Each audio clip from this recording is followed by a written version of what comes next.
facilitate the election of the chair for this budget season. And with that, I would ask for nominations. I nominate Diane Cummings. He doesn't want to sit there, that's why. She is Nomination and a second for Diane Cummings. Do we have any other nominations? Should have sat there. Seeing- I know, I should have Seeing said no other nominations, I would declare, I'd ask for a vote. All those in favor of Diane for chair? Thank you. Do you want me to sit there and? We need a vice chair. fine. Yeah, vice Yeah, chair we too, do, right? but Who's- yeah. Thank you, everyone. I'd be happy to nominate Dan as vice chair. Second. They've been an Yeah. excellent team and we appreciate their work. Thank you. So, and may I have a vote? All in favor of Dan? Are there any other nominations? No? Okay. No one's jumping forward to this anyway. Thank goodness you two want to do it. Great, thank you, Dan. Thank you. Nominated. Sit down next to Yeah. She's going up front, right? Oh, I'll go up. Thank you. John, you can sit here if you want. They just nominated her as chair. Yes, I was trying to get out of it. Take care. Want to seem to be pursuing it. Yeah. How you doing, Ronnie? Could have nominated chair. You could have declined. You just- Could have declined it. Well, thank you, everyone. I appreciate your vote of confidence for another season. Thank you for helping us out, Troy, and getting us started on this meeting. I want to welcome all the department heads that are here to present.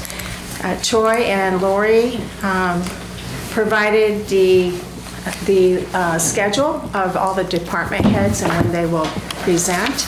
And tonight we have the library and the Opera House and Parks and Rec, the executive, the elections, registration and vitals, and tax collector.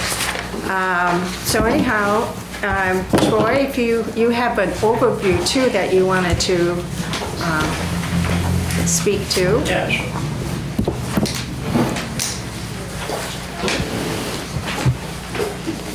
So, hand one around.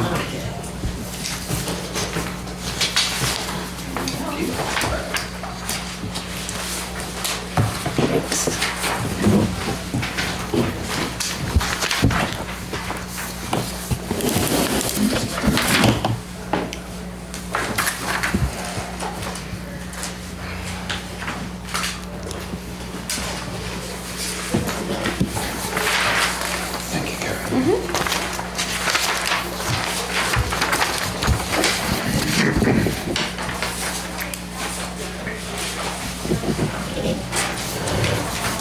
Everyone's got one? Do you have one, Steve? I got him. Yeah. Everyone has them, yeah, over here. Everybody got a plate.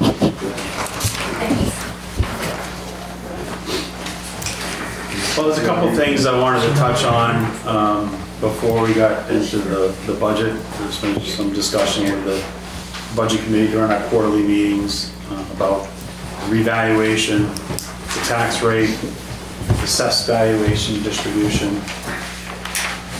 fund balance, and then we can get into the proposed budget summary. And I'll close with just kind of highlighting some dates that we've secured right now for the upcoming special town meeting. So our first table that I prepared was the results of the revaluation. And what I've done is just consolidated all of the values into actually four buckets. The residential property, so this would be residential land, residential buildings. Our commercial land and commercial buildings, all the utilities. And I put in this table less exemptions because I'm using these numbers right off from the MS1 form for our tax rate form. And to tie in the bottom valuation number, you have to back out the exemptions. So those are property exemptions. So that's why you have that category there. As you'll see, the residential properties increased 92%, 402 million. Our commercial properties increased 69%, or 155 million. We had a drop in utilities valuation, a 45% reduction, or $95 million.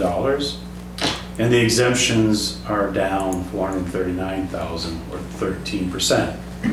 This gave you a total increase in your net valuation. That is your number. That $1.3 million number is the number that you'll be using when you're calculating your town and school tax rate this year for '26. But we ended up with an increase of $462 million, which is about 53% increase. So it looks a little drastic with the utilities, but remember in '24, we found ourselves actually taxing Great River Hydro, just like any other property. So based on valuation, that has now been removed because of the pilot. So that valuation's been taken out of '25. And we also had, we also discovered that we had a utility reporting property in the town of Littleton, and recently it was discovered that a good portion of that property was in the budding town. So that was kind of discovered through the revaluation. So that's been corrected. And I know a lot of people are saying, well, what about all the utility work that's been going on with the power lines, the distribution lines and everything? And some of that value has been captured, but a lot of that value will, because it's under construction, it really will be coming online, I'm told, in '26 and in '27, and maybe even in '28. So we're not, I know there's a lot of discussion about capturing millions of dollars with all the utility work you see going on in our town. But that work is ongoing, it's not complete. All of this, is captured on April 1st of the year. So that's that. The tax rate summary, I think everyone's pretty excited about the tax rate. You'll see that the municipal rate has a substantial drop, primarily because we have the Great River Hydro tax pilot revenue now. So that took the town a 64% reduction down to $3.37. The county, a 32% reduction down to $1.19. And the local school, a 27% reduction down to $8.53. And then the state education, just less than 0.5%. Less than the percent at $1.01. So the total tax rate, $14.10, represented a $10.84 decrease, or 43%. What does this look like now for an average home? A home last year, the average was $300,000 at the tax rate of $24.94. That average home was roughly paying $7,400 in taxes. With the new average home price at $400,000 and the tax rate at $14.10, that home now is roughly paying $5,600. I've done, we've done a few checks. Where you're going, are you sure, right? Yeah, and I will tell you, you're gonna get, when the tax bills go out, I forget the date, but they've already been sent to the printer, so they're gonna be hitting mailboxes here very soon. And you're going to get a mixed bag. You are going to hear from people that the amount of property tax that they're paying this year really didn't change anything very much at all last year. You're going to have some people that's going to have a drop. And it could be just $100, but I've seen a couple properties where it was an $800 or $1,000 drop. And then you are going to find some properties that are on the opposite scale, and I've seen some that are going to be up there in the $500, $800, and $1,200 tax increase. So it's, we'll see what happens when it's when the tax bills get out there, how much we hear. I mean, I do think that when you hear someone say that their tax bill increased $800 or $1,000, it's probably true. And it would have been, all I can say is that their property was just so underassessed, the current market conditions, that it's finally been brought up to what the market is, the market conditions, that it's just being caught up. So that's, we'll see how it goes. The next table. Do you want is- to, excuse me, Troy, did you want to ask a question, Steve? Well, as far as the utility costs, the utilities didn't really go down. I mean, basically, the dam moved in, the dam moved out, but at the end of the day, utilities went up. Yeah, at the end of the day, I was talking to Sansucci's office today, and even though it doesn't kind of like show up this way, he goes, you really had a $30 million increase over last year in utilities. Just by having that dam removed, and So you just don't see it. The $214 million value, how much of that was the dam last year with its It was, 40% discount? From what they told me today, because I wanted to know some answers for you folks, I knew you were going to ask. Sure. They told me that in '24, the assessed value for the dam was $141 million. That was what was in that figure. More than half of the utilities. Yeah. Yeah. So then what happened in '25, you had that correction of utilities reporting incorrectly, and you had the equalization, applied, so things are brought up to 100%. And I was told that was about a $30 million increase bottom line. Which obviously it's misleading. It is. And it's a big number Yeah. to move around. John? Yeah, Troy, I was just wondering on the, below the tax rate summary table, you got those two footnotes, 2024 and 2025 average. Yeah. Why did you choose to make the values different too on that? And, because it's hard to actually see what that change is. So why wouldn't you just say the 2025 average home is at 300,000 is whatever the tax? Because you're moving two things at once That's what there. the average is now. Yeah. The average home price has gone up. It hasn't gone up 100,000 or 33%, which is what that would be. It should have gone up, but based on the top line of the top table, if we're saying we've had a 92% increase on the valuation, I would have expected it to be closer to 576 as the average house. Now, average median, we got a But different. we're getting to the price same input. point. Yeah. Well, just Yeah. remember, again, I asked the assessors to provide this information, and it was driven, I believe, from their software. So when he did the average home price, I believe he probably clicked boxes that were buildings Okay. with land. All right. The residential category, that top table includes current use property, all residential property, current use property, vacant land, manufactured homes, houses, with or without land. So it's probably a bigger pot of valuation in that category than really asking the software to say just properties that people are living in, an actual building. But certainly if you look at the, average prices that houses are selling for now versus a couple of years ago, it's way, way up. Oh, yeah. But All the right, person living in that house that was appraised last year for 300,000, that same house is not, most likely didn't go to Like 400,000. 550 or something. It's closer to 550, so Right. their Right. bill on average went up. Yeah. Yeah. But it's Okay. on average, I mean, it's, Yeah. I'm just saying that 24, your average, based on looking at all of your buildings, your townhouses, your mobile homes, your everything that's a building, this was what the average.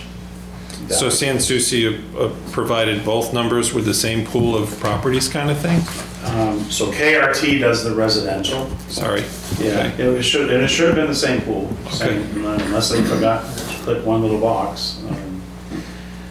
Most of the It was- calculations I done was that probably people's property taxes went up 10 to 12%. You don't think that that's right? That seems right. Yeah, I don't know. I mean, it's like I said, it's gonna be a mixed bag. We did a quick sample of 6, 7 properties, and it ranged from the property tax payment decrease all the way up to a property tax payment increase. So it's hard, to really. But everybody's gotten their Yeah. new appraisal, now. They've they got can the new take appraisal, they don't have the this- tax bill yet. Now they can take this and apply it if they want and figure Yeah, a good I estimate. did do that.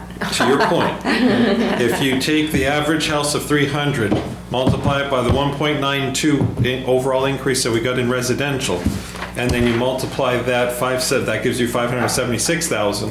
Yeah. Then if you multiply that by the 14.1 new tax rate, they add that, an amount is 8121, which is really close to 10% over the 7482. Yeah.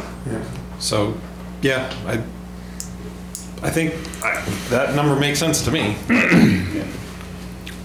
Just remember, like I said, the residential, up there in table 1, that residential bucket is a bigger valuation pool than I think the average home bucket that they It's calculate the calculated. average. That's fair. But the other thing also is just the fact that residential went up by 92% and commercial went up by 69. We have shifted more of the tax burden to the homeowner. That is true. So And that's, so it's very well to be that the Proportionally, homeowner right. is gonna get Right. 10 to 12% increase, whereas a commercial landowner may get more like 3 or 4%. Troy, how much, and that, if you take a look at, it's a good segue, and then we'll come back to you, John, but what you just said, that third table I did, I'm trying to capture what you just talked about, the shifting, because I know Diane was asking about this at the last meeting. I've never done this before, so I think it is a good thing that we can update this table every year. We should, yes. Yeah, We need to keep track. But in +24, you'll see the categories, if I did this right.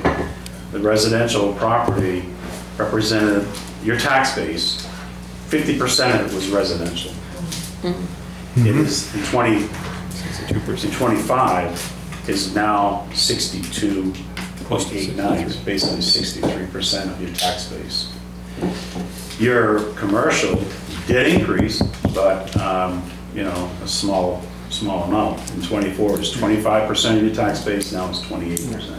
Now, several years ago in Meredith, your old hometown, we got a property reevaluation down there. It was 20 years ago, whatever, and it went up. Almost doubled, whatever. I'm thinking the worst that we're gonna get hammered, our tax bill went down significantly. It went down.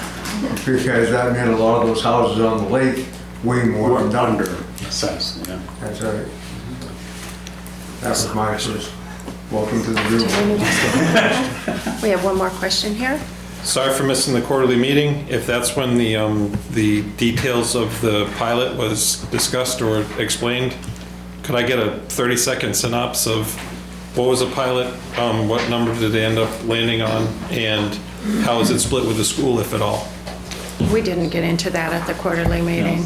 Okay. so, but- Yeah, a few months ago. Well, the pilot, it ended up being 4.5 for this year, 25. We were able to settle the 24 tax abatement request. And so out of that, we had a settlement for the 24 tax abatement, which basically everyone agreed to a pilot agreement, and they would drop the abatement request for 24. The first year of the pilot is $4.5 million for pilot revenue. And then I kind of forget off the top of my head how it goes from there. There's a reduction in the next year, and because the I think it was 4.3, yeah. yeah, I want to say 4.3. And the reduction was because in the negotiations, Great River Hydro really wanted they wanted that first year to be higher. They really wanted it to come in the form of a gift to the town to be used as some type of, donation or use it as like a grant. But we told them All right. we would, we really didn't want to get involved in that. We had a lot of groups fighting for it. We didn't want to, so that, that's why it's the strangest thing that you have this 4.5 million in the first year of it, and then it drops down to 4.3 and it has a COLA increase or adjustment. So if There is no, it's 100%, pilot revenues But are only to the municipal. only reduced to town portion of it. So two observations then, is that that's the reason why there was such a decrease in the municipal tax rate is because we had additional revenues from the pilot for this year. And then this proposed budget that we're working on now, that we will see the reduction of the $200,000 from the pilot agreement. So our revenues for this coming proposed budget will have $200,000 less, right? From the pilot, in the revenues, yeah. Okay, Yeah. yeah. So I just want everyone to know we're already starting out behind the 8 ball with the 200,000 being less. So, okay. We also figured that with the pilot, if we went the same way we did last year on assessed value, 4.5 million. and it's so much 1,000, Tax rate. Next year's gonna be 4.3. the way it's done this year is it's $1 million more than last year with the pilot. That's what the thing is. So we've actually gained. Because of the tax rate that applied. Right, but we had seen a great reduction in the revenue, so it caught us, and everyone else had to pay for that reduction, even though it's a Last million year, more. right, Yes, yeah. John, and then we're gonna go. So, yeah, how much, quotes, real growth did we have in the property values? In other words, what was new Yeah, to our so base? I don't know if I'm gonna be able to answer that question this year. Unfortunately, when that data during the revaluation may have been sort of lost because the value that was put in the system was then Churned. The update was applied to it, right? So to really try to capture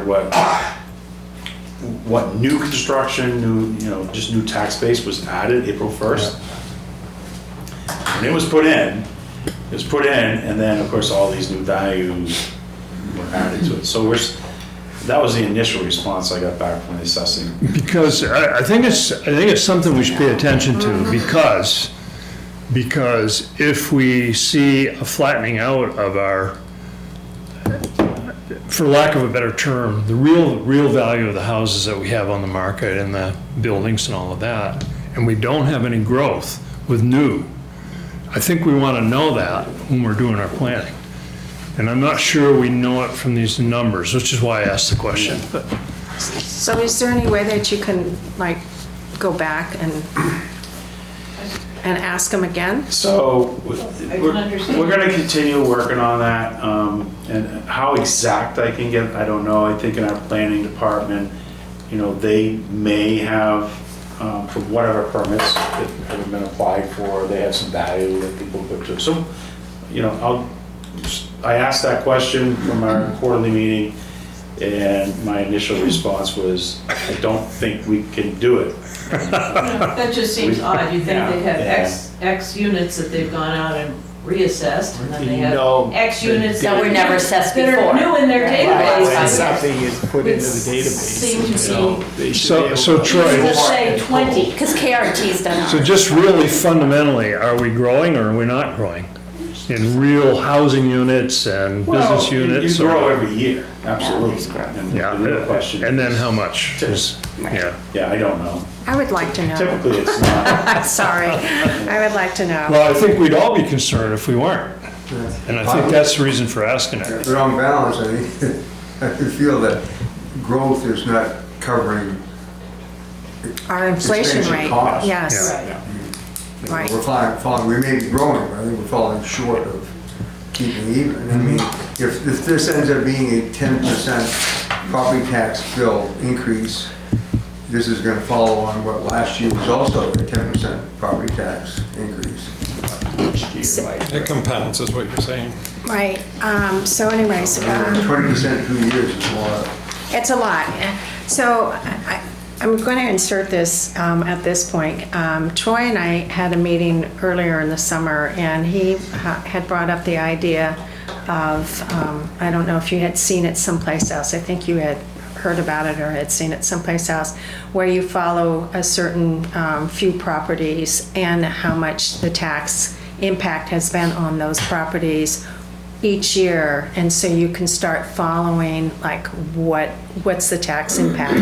Because I mean, I could tell you that from 2021, my little home has had an increase of over $1,000 in property taxes. To some of you, that's nothing, but that has been a steady thing. And I think as we begin to plan here, we really need to be cognizant of the overall impact that we have asked the taxpayer over the years, because their income is not growing at the same rate. So anyways, Troy, yeah. The thing about the commercial property, you know, how it's at 69%. I just can't believe that it drops that much. Look at your pricing. There's a, you know, prices are going up. They're making the whole, you know, their profits are a lot higher. The corporate companies are making tons of it. You can see it.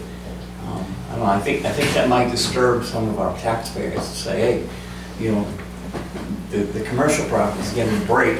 They bring in the income, and you know, what's going to happen?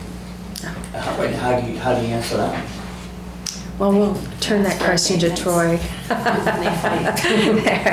Troy, go ahead, Troy. No, I don't know Continue. how to, you know, I'll tell you right now, we've already, you know, we've got a few, I'm planning on a significant amount of property tax abatements being requested Yep. from our commercial businesses this year. And I have one right now, Home Depot, they're fighting over their 24 and 25, sorry, 23 and 24 value. So they're, you know, they believe they're overassessed, and they have their consultants that will tell you differently. And Well, what everybody's looking at on commercial is what we've done for the dam. You know? We take a hit of the dam. Big time.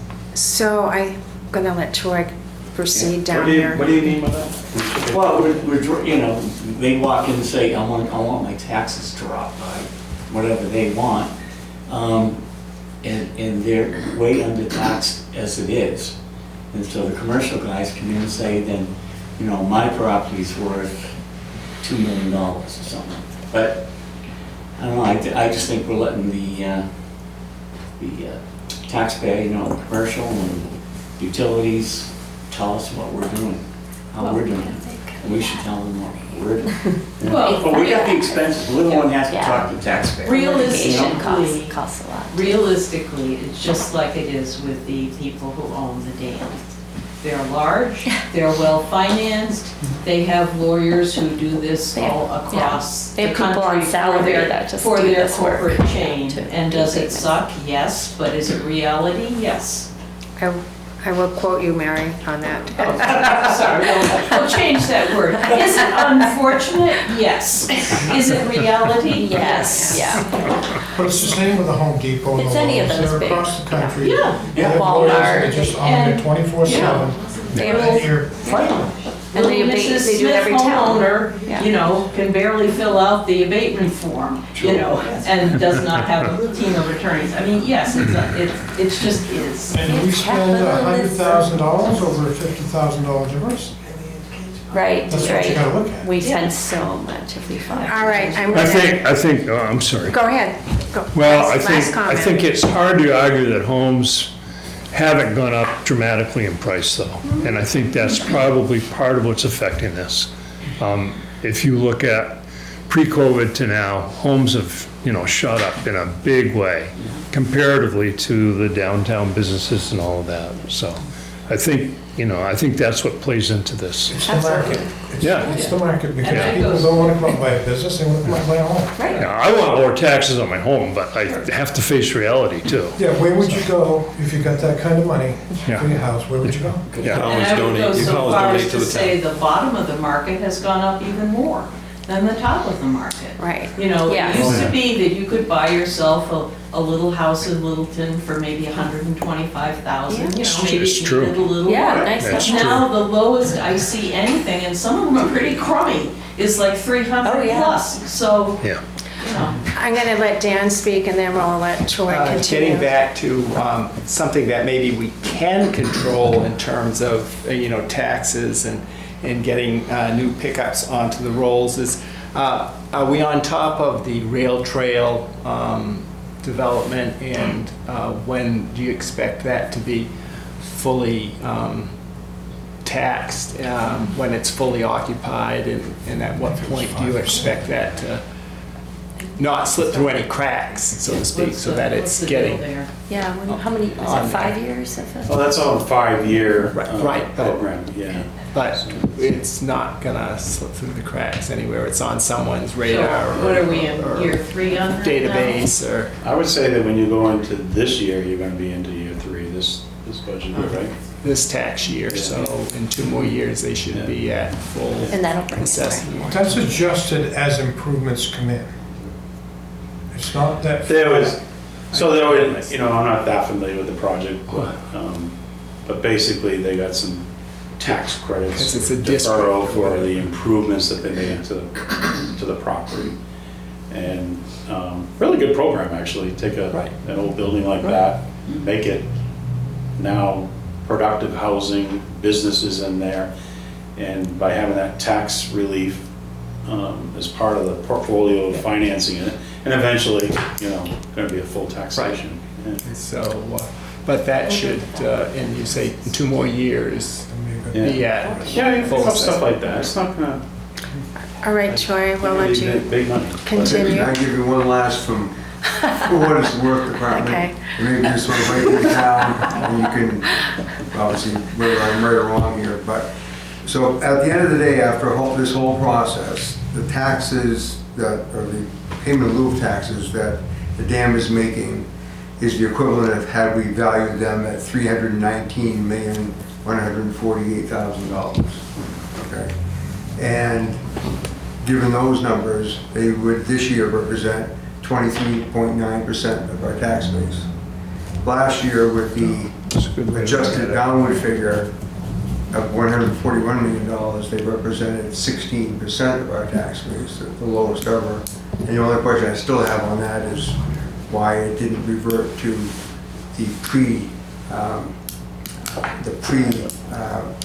pilot figure, which is where the rest of our houses were at the time. But we're not going to continue on that. But just trying to conceptualize it or whatever, good, bad, or indifferent, it's still about 24% of our tax base.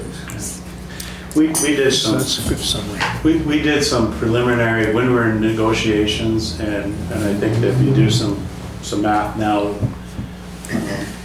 you'll find that if they were still on the valuation basis, I believe you could find that they'd be paying about 3.2, 3.5 million in property taxes, based on our valuation, which Great River Hydro totally disagreed with. Yeah, which was the 243 million or something. They totally disagreed with it. And we got a second opinion, which was, less than Sans Souci. So the town found itself in a position where we had two professional opinions. We couldn't, we had no way to continue to go down a legal path and fight this. It would have been a losing battle. So we actually, I really think that we're lucky. We're collecting $4.5 million this year. I think if we didn't have the pilot, we'd be collecting $3.2 million. I think one thing. And the abatement for '24 would still be ongoing, and the abatement, when this tax bill came out, would be filed. So you'd have that ongoing legal cost too. Okay, just, this is it, because we have departments here. Yeah, I see them rolling their eyes. Yeah. John? No, look, just the dam this year, it's a hydro generator. And what they did on the system was use more as the dampening up and down for what turned out to be a dry summer, because below that, the water is fine. And above that too. So really what they did is they used the volume, which is the biggest volume dam on the Connecticut. And the most watershed is collected there. So yeah, more dam probably didn't generate very much electricity this summer. And so, you know, they would have some kind of argument there. On the other hand, the way they use the whole hydro system of the Connecticut, you know, the whole Connecticut River system, more sort of ends up being in that role because it's the biggest volume. The reservoirs, the Yeah. But biggest that volume. low flow generator picked up the slack, Yeah. that new one they put in. Yeah. All right, I want to move on to fund Yes, balance. thank you. Because I know that's something that we, so all this ties into your budget development process for town and schools. But fund balance, specifically towns, the select board, as you probably are aware, if you're not, please be advised that we adopted a fund balance policy on June 23rd, 25 this year. And what it did was, for the unassigned fund balance, it set a goal of having at least 8% retention. And we specifically identified that as reported on the DRA tax form. I wanted that to be very specific, tied to that form, because DRA forms are public, anyone can go and get those things. They're produced every single year in the same format. They're really a good historical data document to follow.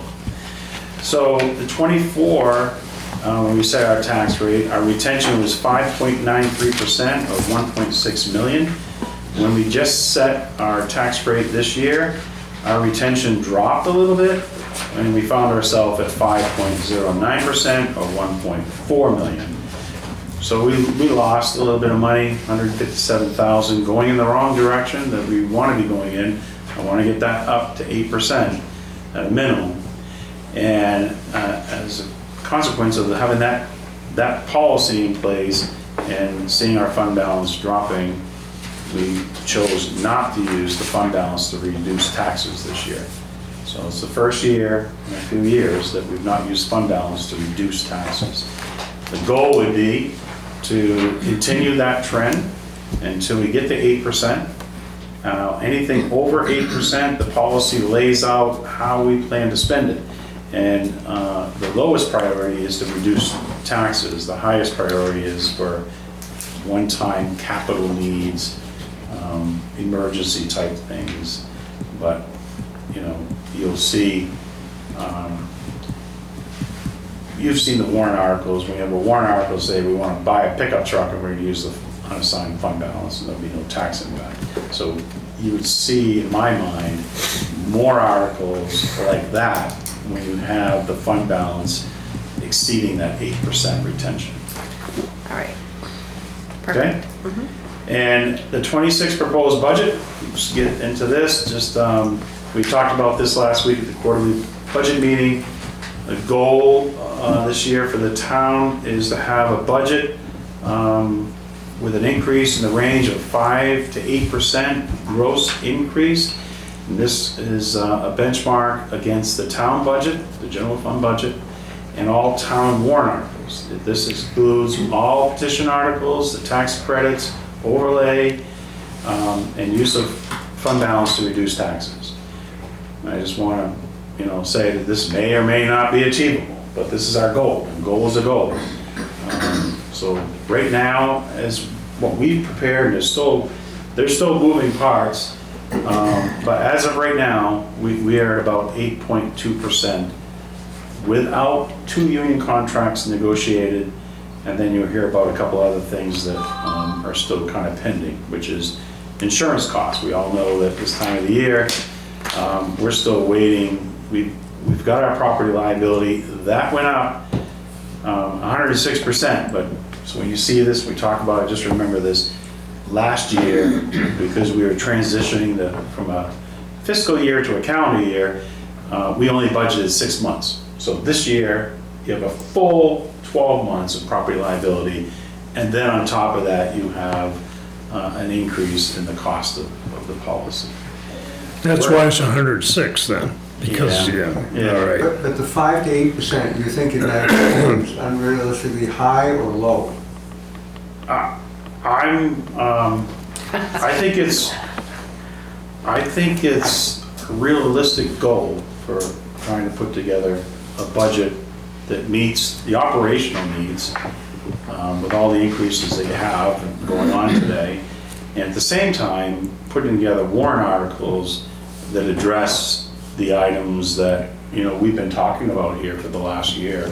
We toured Remick Park, for example, this summer. There's like 40 people there, and they're talking about the need to address Remick Park. We've heard discussions about buildings and keep up on this. And so, to put together an operating budget with rising costs and almost everywhere you turn, and then put together a warrant with special warrant articles to address some of the priority needs I believe we have, I think 5 to 8% is realistic. So at this point, this is your recommendation or your guidance. Have you received any guidance goals from the Board of Selectmen? I guess they haven't really voted to endorse it, but this is discussions that I've had with them.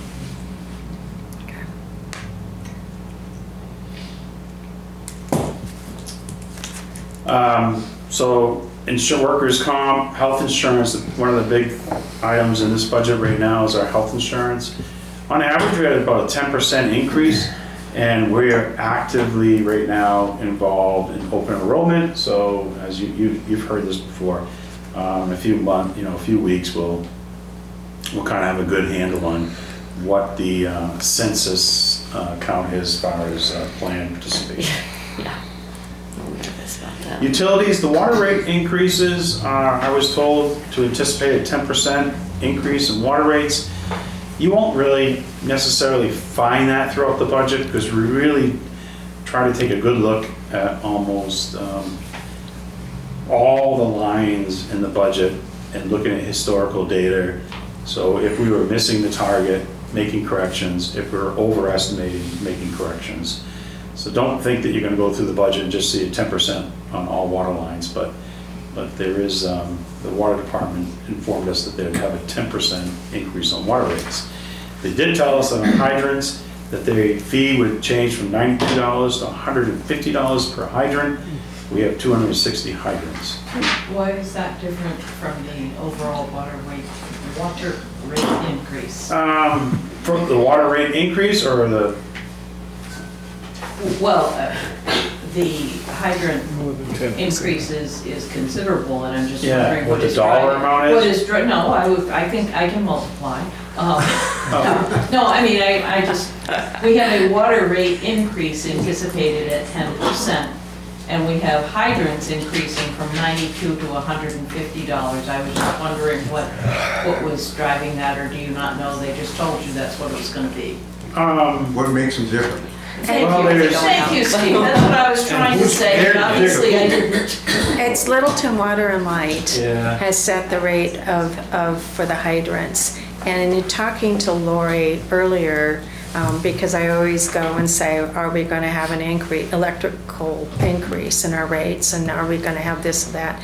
And she said the only thing that she was aware of was the hydrants, because to replace them or to do anything with them, What they have been charging the town doesn't cover their cost. And so that is the reason why it went from 92 to 150. Okay, so there's a maintenance component to the fee. Yes. Not just a water flow. Right. Water's the same price. So that's just my interpretation. Yeah, I think that's a fair interpretation. So, yeah, if it's a maintenance component, then you're saying there's depreciation in those and they need replacement and a replacement schedule, but what's proper for us? I mean, is it that much or is it not? From what I've experienced, I think that's still a very reasonable price. Okay, Yeah. The hydrants themselves used to cost like $2,100. yeah, They're over 5,000 now, just for a hydrant. yeah, okay, that's helpful, yeah. You know, stuff like that that's coming up, we have hydrants that are 100 years old out there that need to be replaced. Yeah, And Water and Light owns the hydrants? Yes. Okay, we sort of, All right. so to speak, okay, I can accept I didn't that. know that, so that's useful to know. Okay, and then we have no anticipated electric rate increase. And pretty much throughout all the fuel prices, diesel, heating fuel, propane, they're all stable, dropping. So nothing substantial there. That's really nice. And then just to wrap up, as you'll hear from, I just want to give you a heads up, but you'll hear from the department heads when they present their budgets, any new positions or personnel changes. The Opera House manager, you're gonna hear about, Riley will be here presenting here shortly. As you probably heard this summer when I promoted her to Recreation and Cultural Arts Director. In that promotion, what we did was reassess the need for a full-time Opera House manager. And we're currently working on a job description and working with the union on changing that position to a part-time administrative position that can primarily focus on the Opera House scheduling and everything that's involved with that, but also assist with the Parks and Rec operations too. And you'll see we have on board right now a part-time building facilities manager. We have a part-time, the position is vacant right now, but we had a part-time employee down at the highway department assisting with phone calls and all the administrative work that's involved with the highway department, allowing the foremans to be out in the field actually doing work instead of in the office answering phones and doing all the administrative paperwork. And then you'll hear from the police chief about the need for part-time administrative support for our police prosecutor. And just to point out, we're moving forward on a special town meeting. So the first, this is a very aggressive, tight timeline. Everything's calendar driven, just like our annual town meeting. So unfortunately, to try to schedule this, to get this vote taken before the first of the year, we really wanted this done with before we got into 2026. Our first initial public interaction with the community will be a bond hearing, and it's going to be Friday, November the 14th, and it's going to be at the fire station. And then we have a petition hearing. We just received it today from Grafton Superior Court. That will be at the courthouse, November 20th at 11:30 a.m. The purpose of that hearing is for anyone to show up and speak either in support of granting the special meeting or speaking against it and trying to influence the judge that it's just not needed and the town can find these funds somewhere else. If we make it through the court hearing, then the first session, the deliberative session, will be December 1st at the LHS cafeteria. And then second session, where we do our ballot voting, will be Monday, December the 29th at the highway garage. Okay, I'll take, if there are any questions, I'll spend at least 5 minutes on it. Otherwise, we're getting to our department heads for their presentations. Yeah, I just wanted to give that as an FYI. I don't think I would want to get into the Yeah. questions. I don't have Eric here, and I wouldn't be able to answer those questions. So Troy, those 3 part-time positions and 4 BC and D. Yeah. Is there any thought of those being one person and combining those, or is there enough there to do that, or are they Well, they're- skimpy enough or not to do They're that? all proposed to be part-time below the amount of hours, so that we're not providing benefits. So we're not getting into health Okay. insurance and all that. And they vary the number of hours, so I think I don't think the opportunity is there. Okay, Yeah. fair enough. Yeah.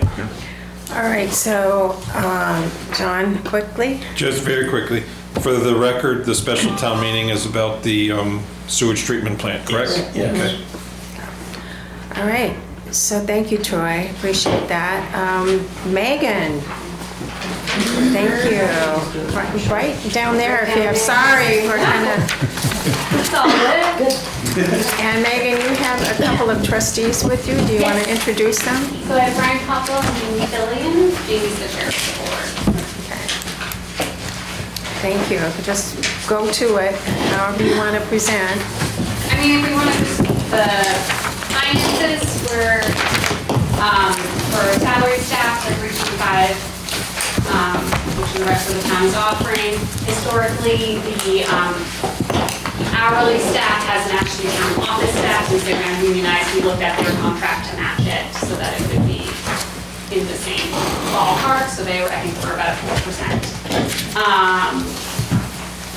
And when this was built, we didn't have the fuel rate in, so there was just a very modest increase to that. Our equipment maintenance contracts have been reduced. Instead of fully playing out programming. And we do a lot of programming. This year, we were able to do a lot extra because I had a grant that gave us $5,000 to do extra programming. If you looked at our programming budget in the past, it was $2,500 for a year.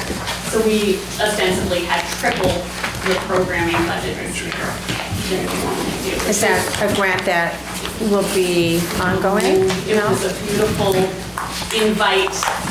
Only a handful of libraries were invited to apply. We actually got more than I asked for. It was, a wonderful one-time opportunity. I do plan on also, we actually just got some gift app grant to support our team gaming group. So, and that was the easiest thing I've ever done in my entire life. So we'll be looking at those some more. The turnaround was literally 2 weeks from application to award to the check in the mail. So, Well, we knowing appreciate that opportunity is that easy, not, is that simple to go through. Really, and I don't think Littleton's going anywhere, which is handy. As far as I understand, our general supplies, so that's our cleaning supplies, and that has increased, but inflation has hit that year over budget already in that line this year, so we match it to reality. And then the sewer bill has increased because our water usage has increased. So, those tie together. But we were able to knock some money off our office supply line because we consolidate our printing and that reduced our toner costs. And as you know, toner is certainly expensive. What is consolidating your printing? So we actually, most of our computers now print to our public copier, and we have a contract for that. And Instead of having everybody have their own little desktop. Yeah. Right. So, our color printer before was like $400 to change all the cartridges, and now it's all in this maintenance contract, so it's a much better deal overall. And then we are asking to add slightly to our capital improvement fund. We're working our way, through our, that 2019 building assessment that we had done. We've hit some snags with getting contractors to show up even just to give us prices, which is really aggravating. We've gotten through most of the first part of that assessment, those initial recommendations, which were the most drastic. We're almost through all of those. The ones that we haven't accomplished are the ones we're struggling to get people to show up to, How old is that building? It opened in 1906. So the money was granted in 1902 from Carnegie, and then the building was opened to the public in 1906. So in that time period, constructed. So I had asked, this is an aside, pardon me. I had asked Megan, after her meeting with Jim earlier this summer and finding out that the site plan for the Remick Park was found in a cubbyhole in the green building, and, you know, I started thinking, okay, where are all of our building plans and maintenance logs and all of that? And you have really instituted Yeah, so thorough. when I came on board, I had no idea what was going on. So we now have like my master building manual, so which has the building assessment. Every time any work is done, it's logged and organized based on the type of work that it's done. Our maintenance guy is working on creating an internal log right now, so all the little things that he chips away at that aren't contractor level scope work, so that gets documented as well. And didn't one of the projects, did you have building plans redrawn? Yeah, so when we did the building assessment, they did new architectural drawings for us. Because you didn't have any. We had something that I'm not sure, it listed all, it had the correct dimensions, but it didn't have, nothing was labeled to match how we operate, so I don't know without the historical context to know whether or not it's true. It had a stairwell in a different spot, so I don't know if those are really the true 1906, like. Well, the reason why I'm bringing that up is because, I'll tell you why. Because we've always talked about maintenance, right? But if our department heads, and again, I go back that we have a turnover of department heads, we have a turnover of town managers, we have a turnover of committee members. And so I was asking Megan about that. So how do you pass that information on to the next person? And she told me about her, not having that information when she came on board, but she is trying to provide that information for future librarians, Yeah, I which don't is want way them to down, have to do- way down the road from now. But I think, I'm just saying it's very important if we want to be on top of our maintenance issues, we have to have the records. And I'm just kind of bringing this up and throwing it out here that perhaps that needs to be a discussion throughout all the departments on how they're maintaining the records and who has the building plans, where are they kept? Just because they might end up in a cubby in the green building someplace. So anyhow, that's just my little thing for right now. So thank you, Megan. Appreciate it. That sounds like an action item to Troy to point out to every department head that we're going to be asking, where are you keeping your records and how are you maintaining your buildings? Right, I mean, So I they have think a it's a heads up coming good into question. this, right? Yeah. It's a good question, Okay. and I yeah. agree. So, because that's one of our issues is trying to keep the maintenance going. Any other, Dan? Yeah, Megan, can you give us a little snapshot of like some statistics for this past year for the library, like how many card holders, how many items were circulated, and how many new book purchases, and how many were discarded, and a little insight into how inflation has impacted your book replacement budget, if at all? Yeah, absolutely. So circulation as a whole is very stable. When I ran the numbers to last year to this year, we're about a 3% increase right now. And most of that is actually driven by digital circulation. That actually went up 20%. And our digital circulation went from representing 21% of our total circ to now 25%. So we're definitely seeing a little bit of a shift. I mean, print is still the primary mode of how people are accessing our information and our resources, but we're definitely seeing an uptick in those digital services.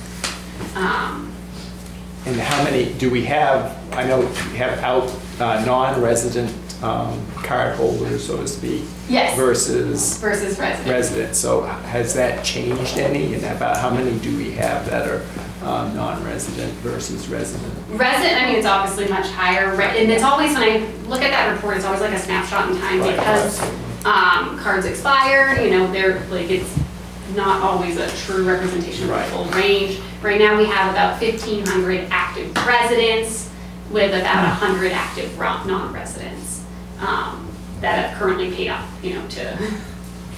And how's it compared to, say, 5 years ago? Do you have any sense of that? It's fairly stable. Yeah. You know, when you run that, we fluctuate, as I said, that number is a point in time. For our residents, we have like a sort of universal, like October, I don't know, that predates me, like expiration date on a 5-year cycle. So running it in October runs it a little bit lower. If I ran this in January, it'd be probably closer to 1,800 because a lot of people, their cards lapse and then it takes a month or two to get around to showing up to re-up it. Yeah. Yeah. That's good. And as far as book budget, is inflation impacted that? Yeah, we are seeing a modest increase in the book prices. We've definitely had a little bit of having to think about, you know, like when you build your cart, you're like, oh man, I gotta knock off a couple more than I thought to get it down to what we sort of budget monthly. And then we had a whole issue, our primary vendor for books went bankrupt about 3-4 weeks ago. And we had been having issues getting materials. Like there was a whole lead up to the full explosion where materials weren't showing up. So we are catching up now. Maybe, but so that's been super fun. John? No, just a quick troublesome question, I'm sure, but with especially younger people going to digital technology and away from hard reading materials and that sort of thing, what do you see in the future, say 5 to 10 years? What should we plan on? I would say, I think we can still, most people still prefer book in hand, I'm not sure. We are seeing shifts in the sort of content of what people like are, like the kids and the teens, they're mostly reading graphic novels. You know, they're, we can't keep those on the shelves, and I love it, reading is reading, it's great, but they tear through them so much faster and we cannot buy them at a rate that they're reading them. I'm like, here's a novel, here, please. I guess at the root of my question is, I wouldn't want to go, so the digital market is a very predatory pricing model, and I wouldn't personally even want to go that way. So when you're looking at an ebook, we're not paying list, it's like 60 to 120 bucks a pop for a rental of a copy. So that still checks out one at a time, and maybe you got maybe 26 checkouts or 1 year or 2 year, depending on the lease that you have. That's why we belong to the consortium, but the fees keep increasing to keep up with. It's not like, here's my $30 book, and I'm gonna use it till it falls apart, and then we tape it 3 times, and then finally someone spills coffee all over it. It is very interesting. Yeah, I didn't know it worked that way. Here, right? Oh, no. So the licensing model of digital content is problematic. And we're up against it. Yeah, that's sort of what I'm asking. But, Yeah. Yeah, All right. okay. So I would prefer not to, like, I know that if we move full digital, we'll have to adjust. I think it's not a model that I enjoy. I think it's a very valuable asset to have in town, but I do know the modern pressures may put additional pressure on it over time, so that's. Yeah, I don't love that it's not a true ownership model. Yeah. You know, that you're not spending your money for something that you are keeping sort of in perpetuity or until the political lease integrates. John? Sometimes it's tell people what they want to hear. Yeah. Yeah, so that is, I could go in depth into all of the different issues around. We have one digital more licensing. question down here. I hate to bring this up, but as representing the taxpayers, I feel I have to. We were just saying that 4%, you're asking for a 4% increase, and we're just saying that we don't think most of the people in town, their raises are keeping up. I would, and a lot of companies kind of cap it at 3%. should we look at a 3% or am I all alone in that thinking? I think that the Board of Selectmen basically, didn't you recommend a certain percentage increase for maybe non-union or certain employees? Non-exempt. It was 3.5. It was 3.5, so that came from the board. So if you want to talk about that, you have to talk to them about that. Yes, so we matched Yeah. the 3.5 is it for the Yeah. salaried staff. My board felt that, as we has always been matching to the town offices, that we would look at whatever contract that the town offices had and match to that. So that those hourly employees were getting the same sort of, like that's where we had been historically, so, Fair enough. yeah. All right, any more questions for Megan, so we can let her get on with her evening here? So, all right, thank you, Megan. Appreciate it. Thank you, trustees. We appreciate you coming. Thank you.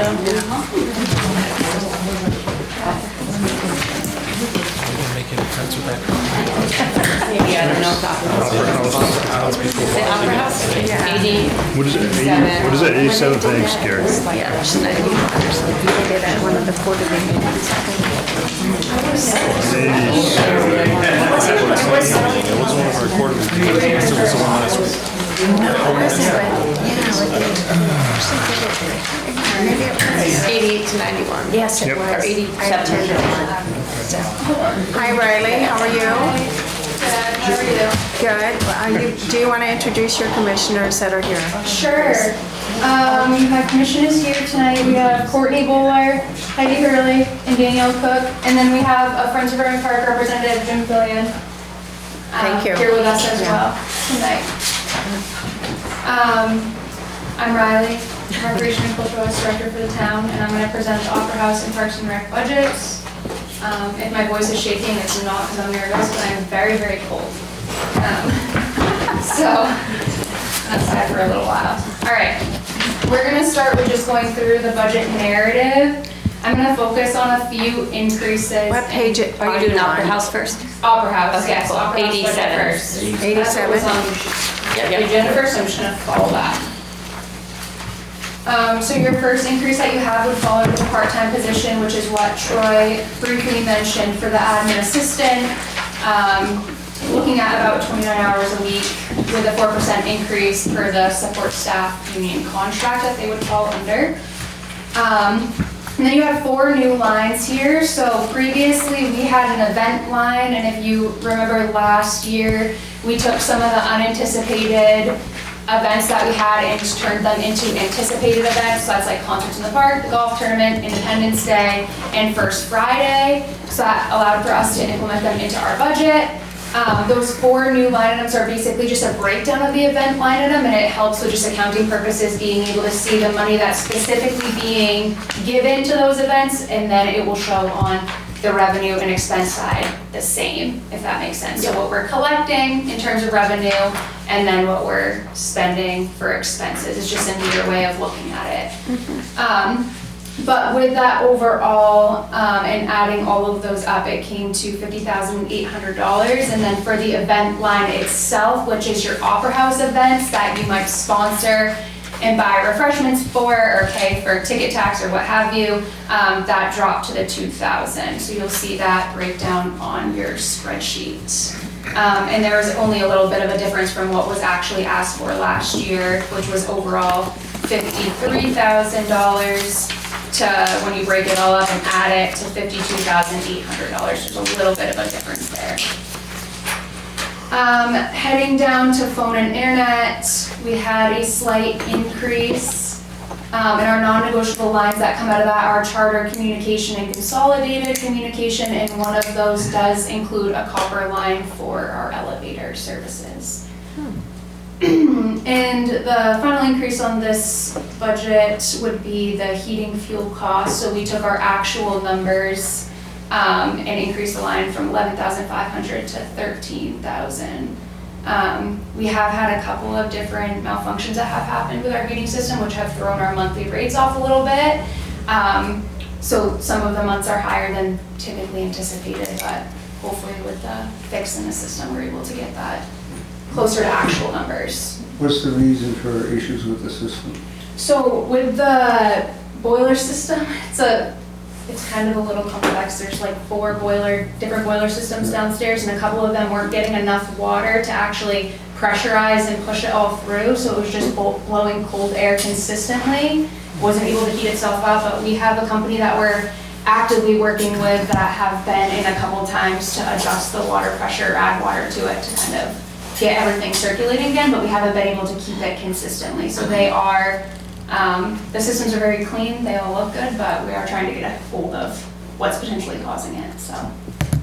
There was new tech 20 years ago. Hopefully it's still working, but. Yeah, no, hopefully. But we are getting to the bottom of that, and hopefully can get some closer numbers for that. So those are the increases, and like I said, the other increases that are throughout look new, but they're just new line items to better account for expenses versus revenues. Am I going to that? Yeah. Quick, it's not really part of the budget, but is there, I'm wondering how much of the in revenue is offsetting the expenses? So you should have a revenue page within your packet that does break down everything, and these are just estimated revenues of what it would potentially basically cost, but also what we anticipate on bringing in every year with what supports these things. Page 91.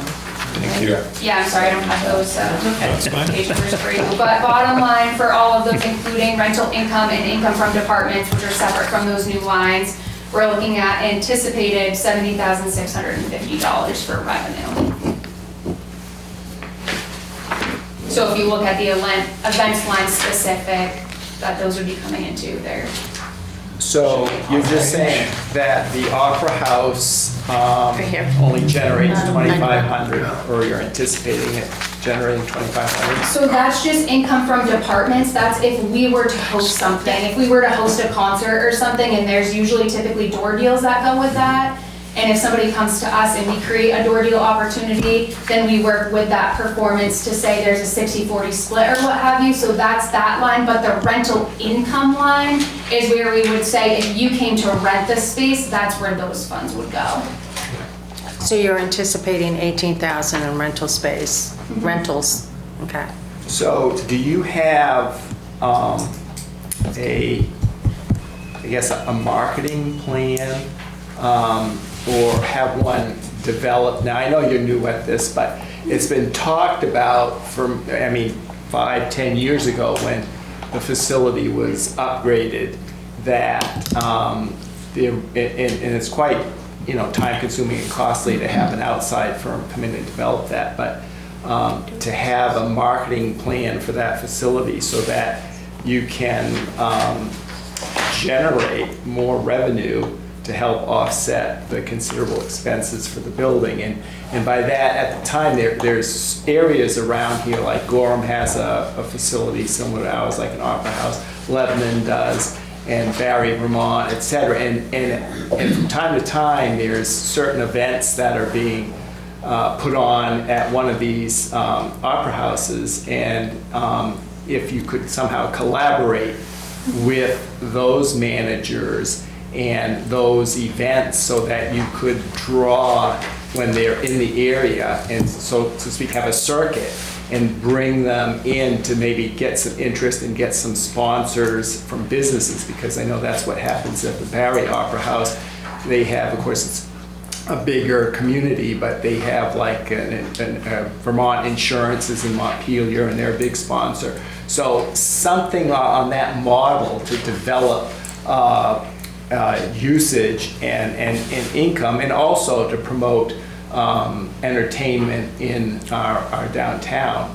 Is that any thought been given to that? Because it's been talked about, and I think it would be very helpful, because it's a big facility, and the town spends a lot of money maintaining that, and especially with upstage players having some things going on there where they might be migrating some or all of their performances at some point. So I think the town should really be looking at how are we going to use that facility, how are we going to maximize our return on that for what we're putting in there, because as we're hearing, we've got a lot of expenses coming, capital expenses, and we really need to take, I think, a hard look at how we're going to be using this facility, especially since the town offices are no longer even a thought being going back there. So we have to fully utilize that and look at ways to maximize the return. So I think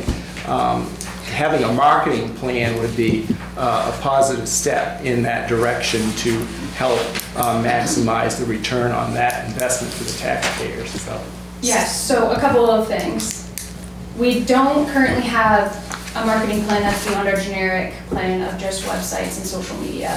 However, hopefully with an administrative assistant coming in, they can focus on changing that and getting the word out there. We also network with Catamount Arts for what we put on for shows, and they do put it on their website, which attracts a lot of people that are used to going to Catamount or on their websites.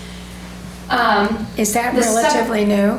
Is that relatively new? To network with Catamount? Yeah. Nope, I uncovered that from the last Opera House manager and their practices. The other thing, and I know we've talked about fees and it's kind of been the subject, the Opera House has, I mean, in terms of availability, with long-term rentals, there's not really much. I mean, summer, but people want to be outside and we have the concerts in the park and the first Friday and everything. But it is an opportunity to look at the current fee structure of the Opera House and long-term rentals in general, because I don't know when they were adjusted or how they were kind of thought up, and it would be interesting to see how changing those, because I know you're relatively new, but I thought that I'd heard at another meeting that either the previous manager or you, Troy, had asked all department heads to review their fee structures. And so, am I right? Have you received that request, or you're still relatively? That was something that we did last year. We had asked Troy to work with department heads, and I'm sure it's going to be a long process. Yeah. No, it's definitely acknowledged, and I mean, this is my third year presenting budgets, so I'm relatively new, but also 3 years. Yeah. So I know the ins and outs of the Opera House and what we need to do to get it there. If we're trying to maximize profit, then unfortunately we need to look at our fees, because there's not much more space in the building to get unless we're gonna rehab parts of the building and fix those up to have them as rental opportunities, which hasn't seemed to be something that's been a popular conversation. But I mean, that should be, I know as you're new, but it should be an ongoing standard procedure that we look at our fees on a yearly basis, because as we all know, that inflation impacts our expenses, and that or any facility is no different. So. Yep, and we're going through it with multiple different departments right now, and looking at the fee structures and what makes them what they are, which I think is very important. When you try and go to somebody and ask them to rent your space and what they have to pay, you have to be able to explain kind of what they're paying for and have it make sense. So that's a deep dive at the Opera House. It was not as established, so it takes a little more time to figure out what made the number. But it's not on the back burner. It's very much in the forefront of.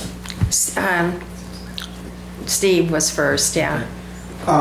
So I mean, the only two spots we really have to rent are the former Selectmen's Meeting Room on Union Street 2, okay, and the Opera House itself, Grand Hall. The venue. Yeah. So I mean, so between renting those two, it's a total of $18,000 a year? Yeah, including long-term rentals, what was anticipated.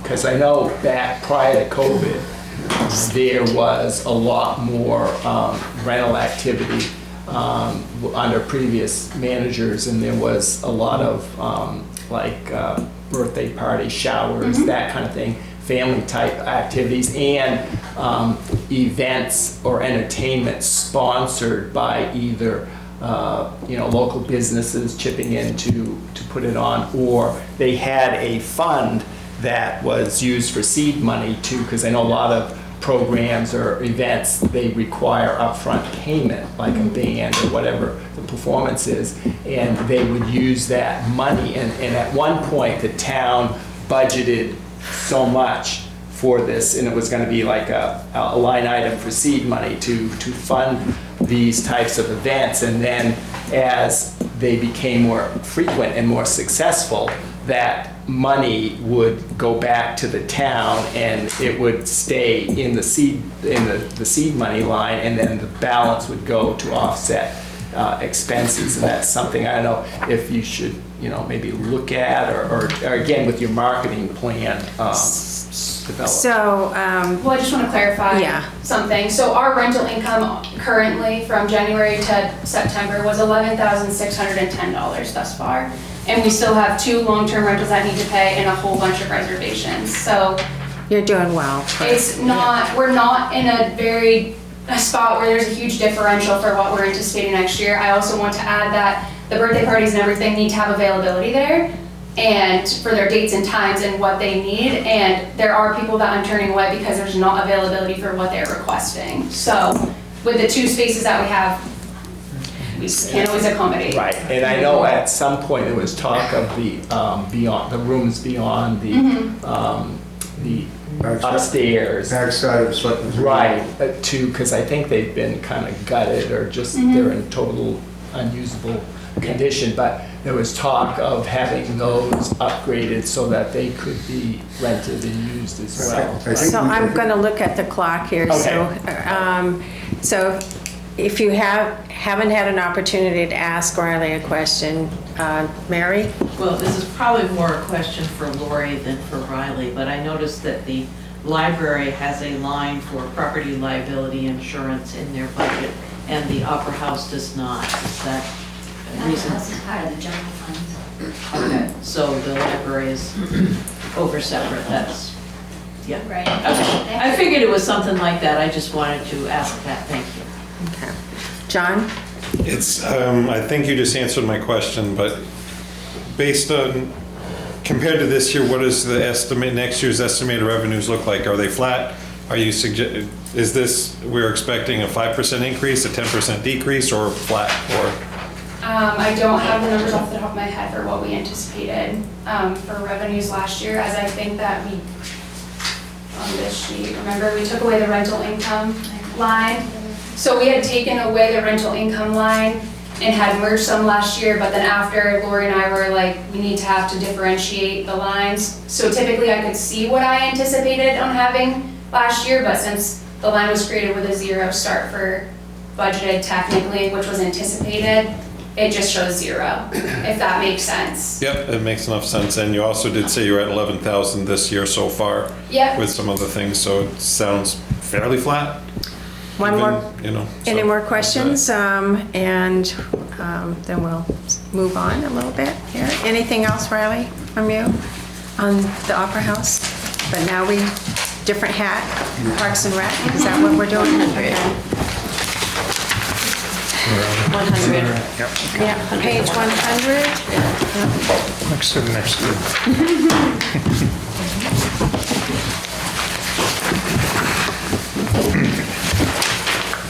All right.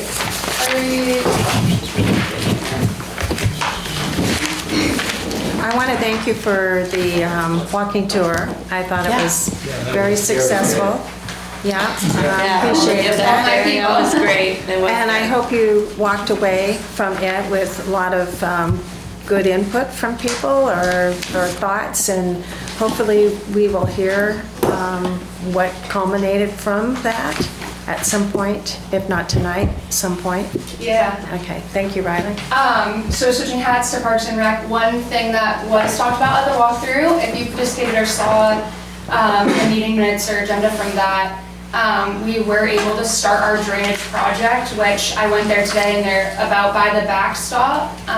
And we were able to use funds that were reimbursed from a previous grant that we had, so that's not something that we had to put on the warrant.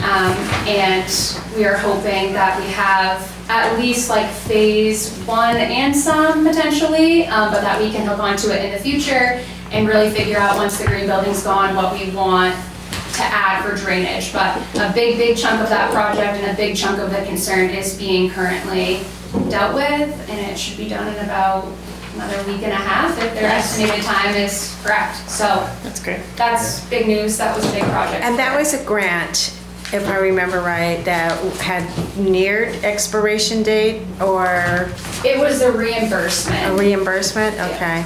And I'm not super finance savvy, so Lori, if you have logistic questions about that process, Okay.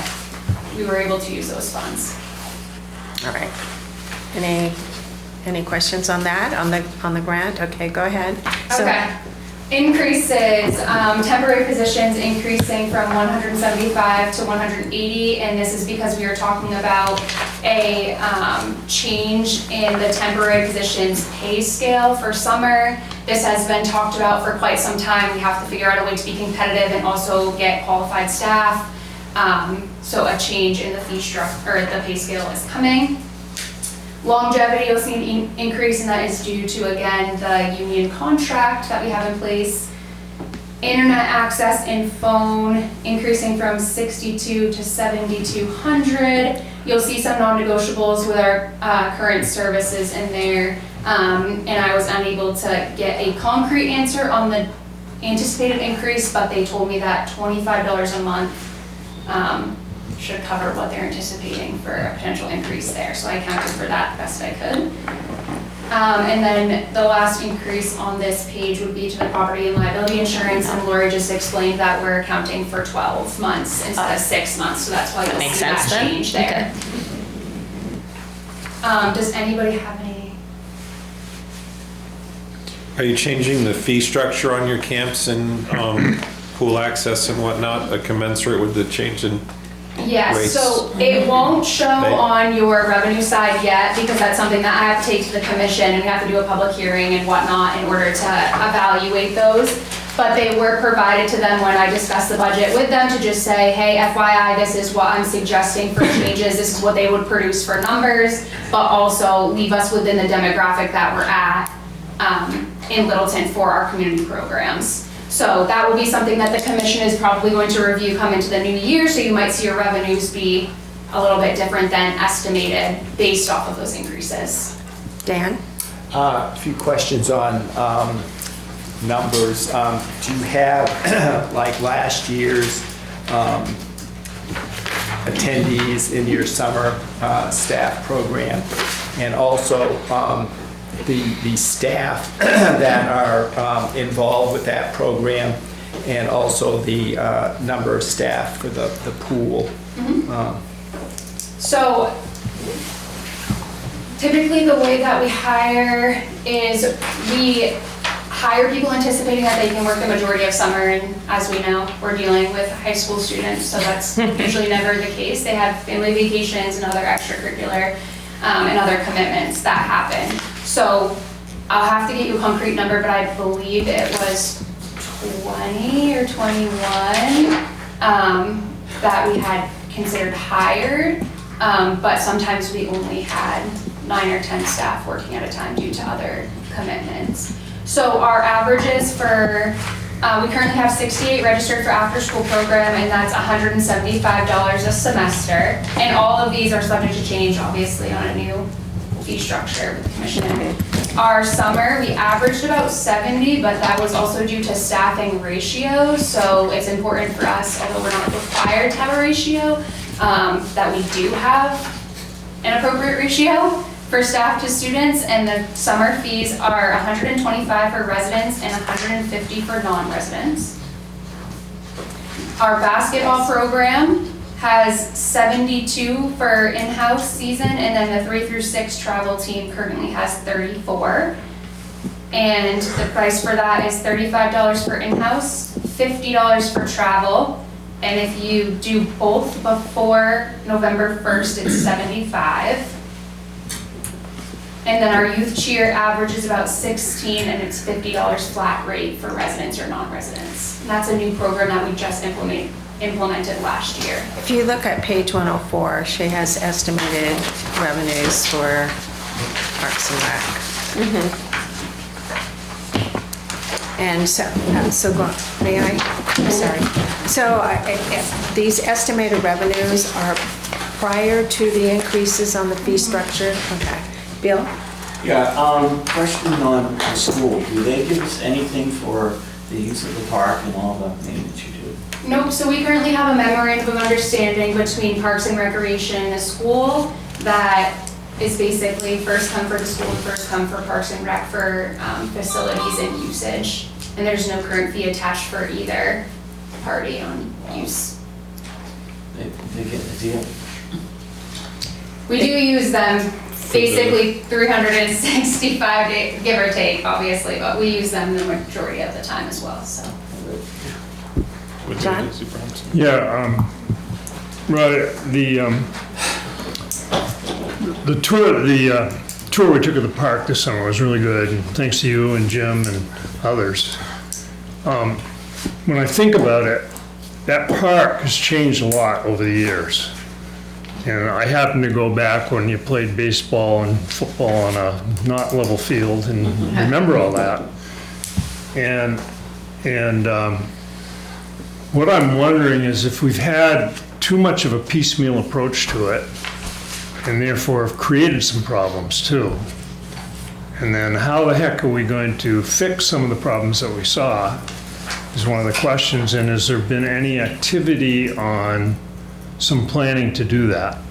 Yes, short answer. So between the commission and Troy, we have all sat down to kind of figure out the best approach for all of this and obviously have a comprehensive plan done of the existing structures that are on at Parks and Rec. There's word about drainage being ripped out here and drainage being ripped out there with no real plan of what currently is existing on the property. And you're right, before things really move forward for a long-term plan, we have to know what is currently there. So that is something that is on the very forefront of the commission's mind as well as Troy's. Well, it's not an easy, I don't see easy solutions here, but you got to put some thinking into that to get to the right solution over time, because that park has changed incredibly since, well, Jim and I were young. I can remember that quite differently. And so there's a lot of thinking that's got to go in. And I think, unfortunately, I think some of the things that were done in the interim years, which is now a lot of years, has been maybe thought of as an individual product, but not in context of the whole park and how it should fit in. So I think there's a lot of work to do there. I wouldn't mind helping out and contributing on that if it comes to it, but it's not going to be simple. Right, John? They're jotting your name down over there. Yeah, internet and phone seems expensive to me, so I'm curious what is the $7,200 at $600 a month? Yeah, so we pay 2 different phone carriers right now, one for the green building phone and internet, and then one for the pool phone and internet. The one for the pool phone and internet stays all year now because a few years back, we were running into the issue that we were disabling the line and then coming back and they were redoing all the wiring, and at whole value, it just costs a lot more money than keeping the line active. We're obviously mandated to have phone and internet due to emergencies. Yeah, that makes sense. We might see a little bit of change in that line when the green building is no longer there, because that is a service that's just at the green building and that's at the pool. So this is for 2 phones and internet access on those 2 phones. Well, in those 2 locations, I should say, not on the phones, but. If you don't have the answer tonight, you can let Troy know and he can report back to us next week, or Lori. Because I have it in my notes what each of these line items has. There might be our software programming too. Riley? Yeah, okay. That would make a lot So more our sense. charter, There you it's go. charter communication, consolidated communication, the Verizon phone bill that is provided to an employee, and then the MyRec software, which did go up. So MyRec software is $3,800. Oh, that's a big part of it. That makes a lot more A sense. year. Thank So you. it goes That's like, for you. so that's our software system, so that's how people register for our program, sign disclaimers, we get sent out to the public and basically the backside of our website. And that increases based off of how much money is circulated through the program. So you fall within a scale basically, and that's how much you pay to the provider. So it's a little, confusing to call it telephone line because it really is much more than that. Yes, So, expensive phones, if, premium a service. few more questions if needed on the operating budget, but also I'd like to address any of your capital item that you might be bringing forward. 105? And 105.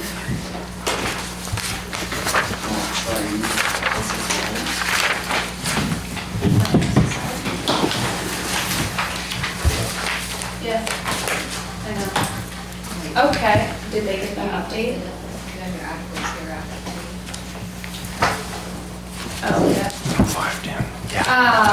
Okay. So, our 3 capital improvements go as follows.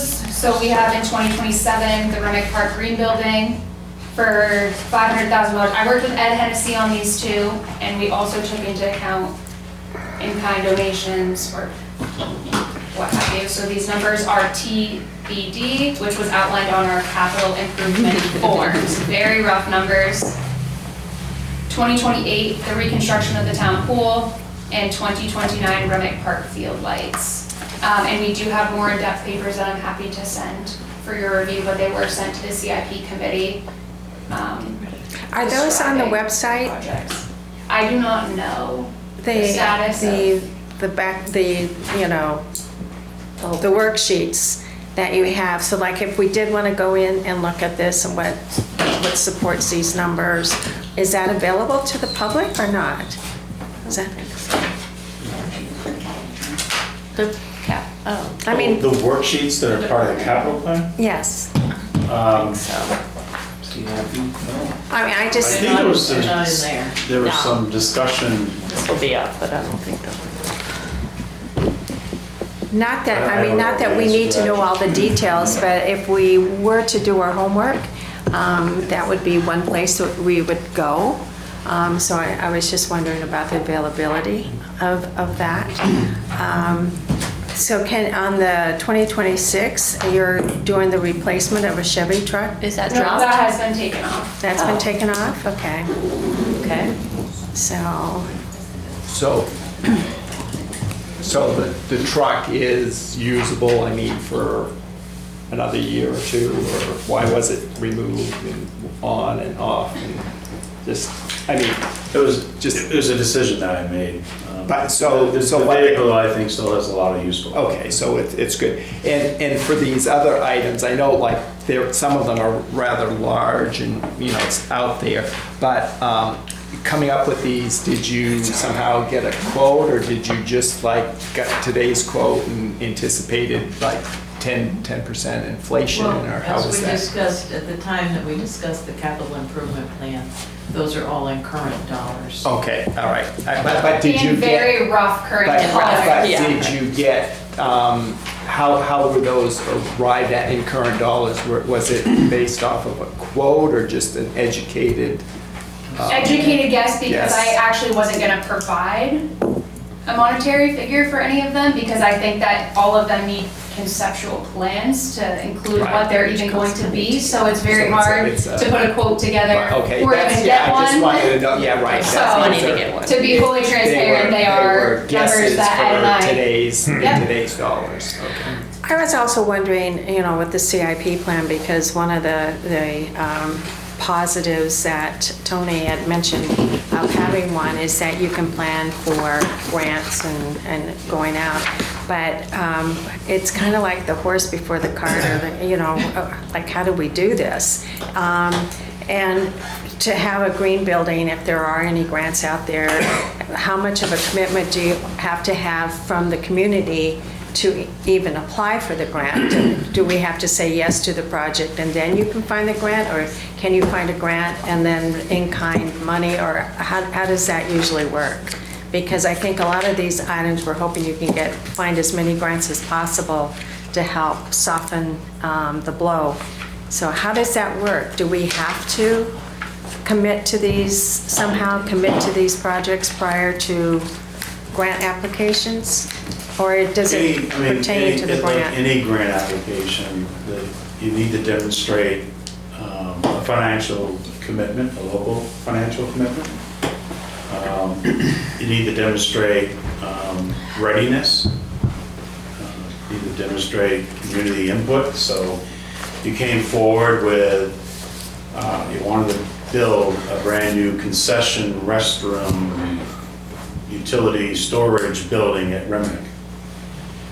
And you're competing with other organizations over a limited pot of money. You need to have a strong application that shows that the committee, I mean, you would literally use, like the walking tour that you had this summer, you would put that in the grant application, that, you know, we went on the tour, it was identified that we need, you know, do this and this, and the rec commissioners endorsed this as the #1 priority, and the town raised money to put in the capital reserve fund to, you know, try to work towards it.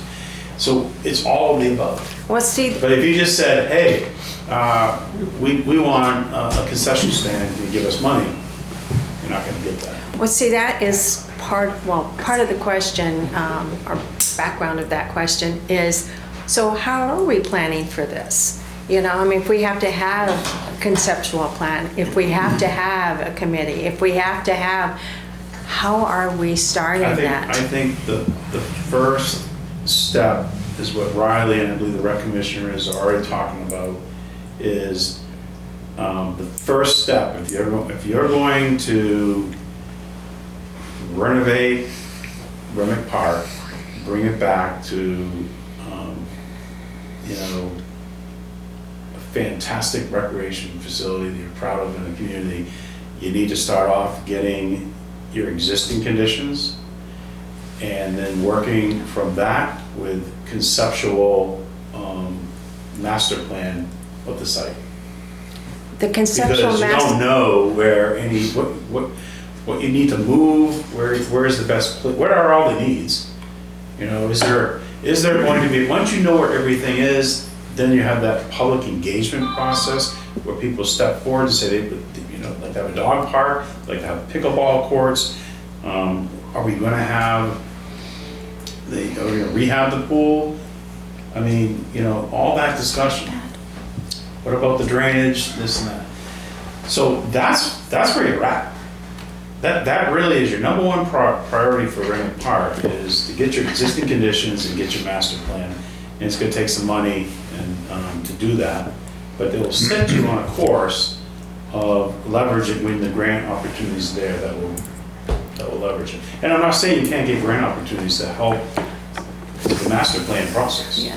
No, I'm just saying that I just want to see like an action plan of, you know, like this, we're going to do this step Yeah. next. And Courtney and then John.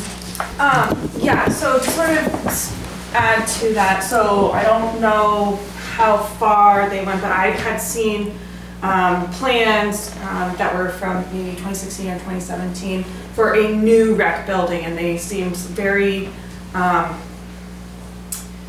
what's the word I'm looking for? Aspiring with all the basic, all the possible options you could have. But however, what I noticed was that these conceptual plans were just that, they were overlaid on what you, like a Google satellite image of Remick Park. And so we, also speaking from Friends of Remick with Jim had those plans at our walkabout. Those are the plans we're kind of going off of because we don't have a good sense of what is existing. So what we're looking for is we really need to have an engineered, surveyed, current existing conditions so that we can make plans for the future and okay, these are the spaces that we have, what can happen? And I heard mention of the pavilion, and that was a whole different solution to making something happen. And I think what we're seeing, or at least the commissioners now, we're wanting to have more collaboration with our Friends organization and with the rest of the community and the departments so that we can plan for something that's actually needed and wanted, isn't a huge burden, but it's not gonna be a fast process, so we just have to be persistent and keep chipping away.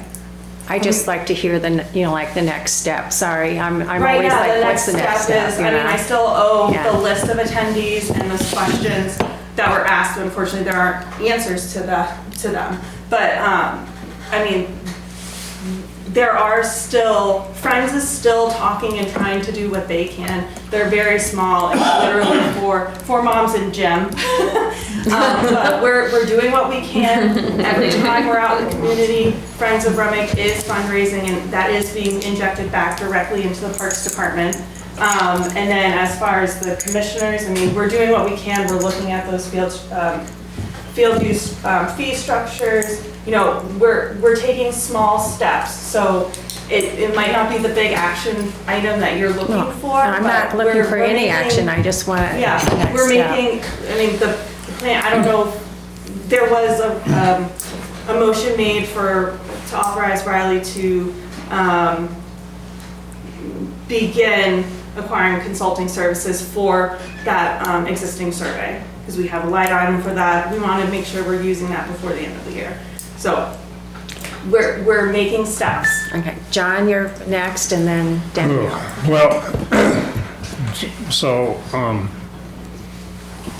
I think it's a tremendous resource for the town and a good selling point for the town when it's a good park.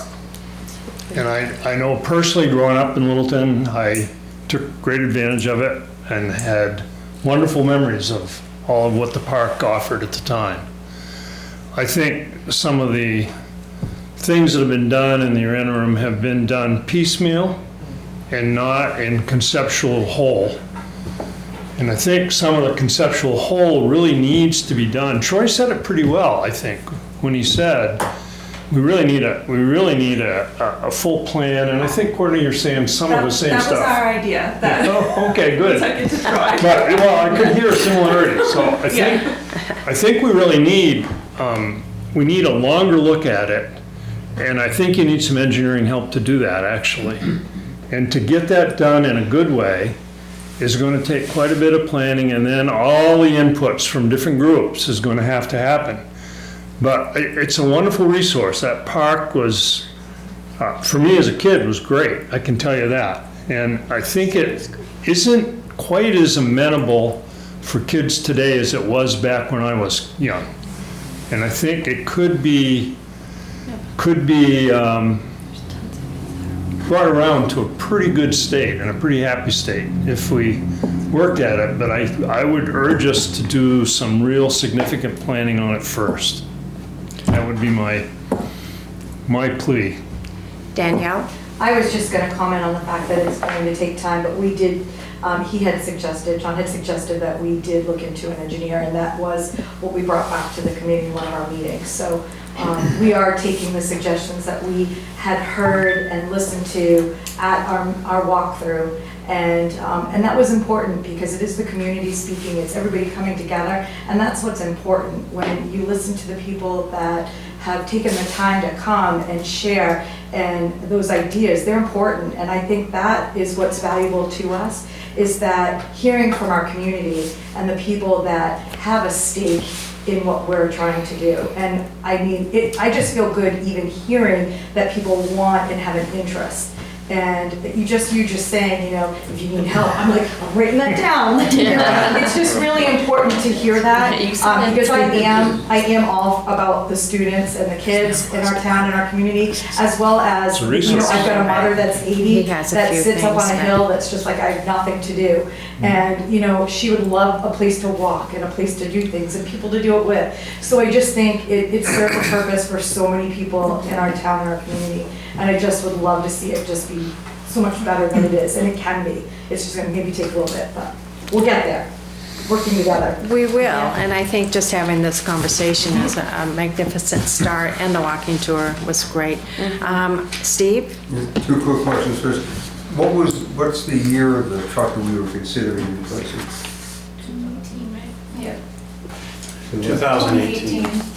You currently have a 2018? Yeah. Okay. Why do you want to replace it? That's what I thought. Give a gift. Well, they don't, though. That's right. That's a prime vehicle. And second question, lights at Remick Park, that's for nighttime capability at Remick. Replacing Apthorpe or also maintaining Apthorpe? Maintaining Apthorpe was the idea. That also wasn't ranked very high No, but we'd have two night But houses. it was more so because that one field gets so much wear and tear right now, and people use it well into the November months, and it gets dark very, That's fine. spread the love a little bit. So we are approaching 7 o'clock and Troy still has a little bit. We can decide to push that to a different meeting. But if you have any other questions for Riley or the commissioners or for Jim, go ahead, and otherwise we'll move on to the next. While everyone's here and having this conversation, I think it's a good opportunity for me to make everyone aware that working with Lori and Riley, last minute here, trying to work out warrant articles, I mean, we're still very much in the process of formalizing what warrant articles are going forward. But there are 2 warrant articles that I will be proposing that you'll see on the warrant. One of them is to take an old article that appropriated $200,000 for the pool. And it was appropriated, the citizens, they've been taxed on it, it's been sitting in an account. But it was appropriated with the condition that 50% grant funding match be obtained before it could be used. So, knowing that,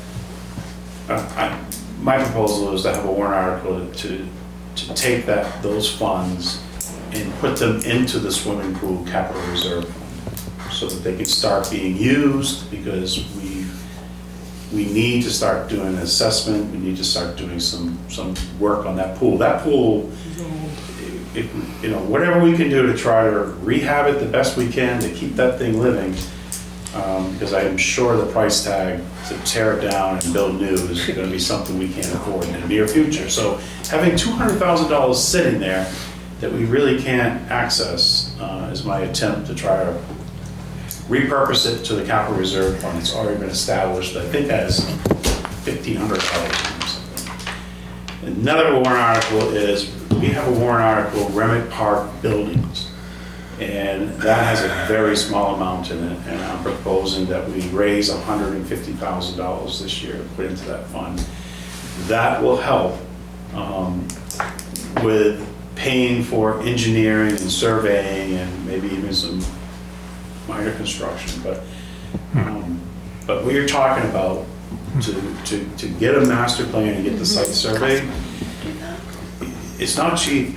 I know. It could cost you $75,000, maybe more, to get a real professional. And the sad part of that is the park that you explained about having so much fun as a kid was designed on the hood of a pickup. Yeah. That's the sad. Yeah.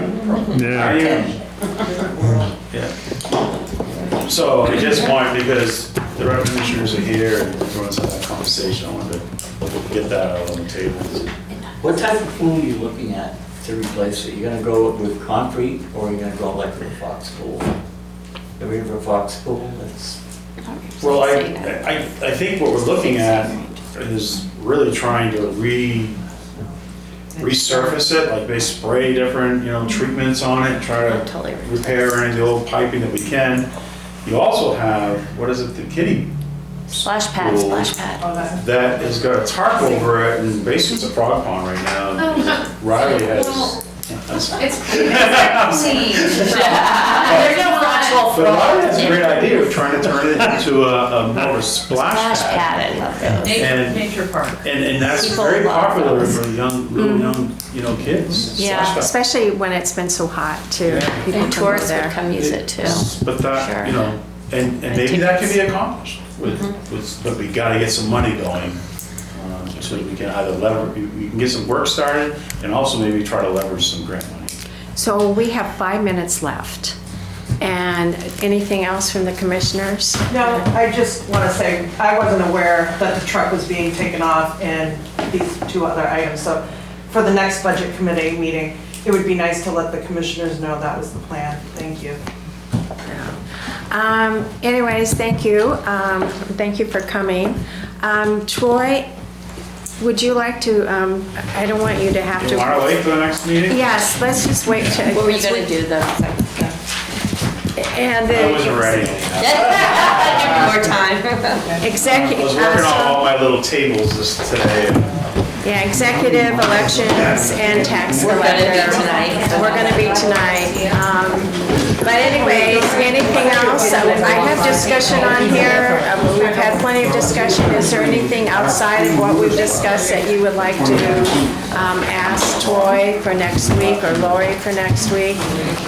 Again, if you have any questions, our next meeting is the, let's see, the transfer station, fire and ambulance, and plus what we didn't do tonight. Finance, real property appraisal, and legal. We're gonna try to fly through those. Not really fly. We will take our time and make, switches if we have to. But transfer station, fire, and ambulance are the main departments for next week. Those are big. Those are big ones. Get through those quickly? Yeah.